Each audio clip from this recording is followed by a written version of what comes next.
اعوذ باللہ السمیع العلیم من الشیطان الرجیم من ہمزہ ونفخہ ونفثہ۔ سورہ بقرہ کی آیت نمبر 153 میں اللہ رب العالمین فرماتا ہے، اے ایمان والوں، صبر اور نماز کے ذریعہ اللہ سے مدد طلب کیا کرو، بے شک اللہ صبر کرنے والوں کے ساتھ ہے۔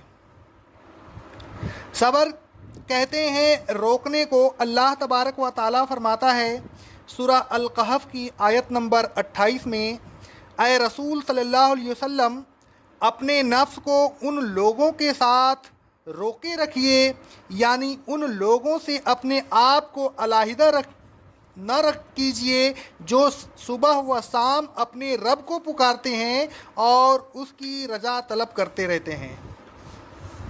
ایک اور جگہ اللہ رب العالمین فرماتا ہے سورہ صاد کی آیت نمبر 6 میں، کافروں میں جو سردار تھے وہ رسول اللہ صلی اللہ علیہ وسلم کی مجلس سے نکل آئے اور ایک دوسرے سے کہنے لگے کہ چلو اور اپنے معبودوں پر اپنے کو روکے رکھو، یعنی اپنے معبودوں کی عبادت پر جمے رہو۔ اللہ رب العالمین فرماتا ہے سورہ الفرقان کی آیت نمبر 42 میں، کافروں نے کہا اگر ہم اپنے معبودوں پر اپنے آپ کو روکے رکھتے، یعنی ان کی عبادت پر جمے نہ رہتے، تو قریب تھا کہ یہ تو ہمیں ہمارے معبودوں سے گمراہ کر دیتا۔ مندرجہ بالا آیات سے ثابت ہوا کہ صبر کے معنی روکنے کے ہیں۔ صبر مختلف مواقع پر استعمال ہوتا ہے۔ مثلا جنگ میں صبر کرنے کے معنی یہ ہیں کہ اپنے آپ کو میدان جنگ میں روکے رکھیں، شجاعت و بہادری، جرأت و ہمت کے ساتھ ثابت قدم رہیں، بزدلی نہ دکھائیں، پیٹھ نہ پھیریں۔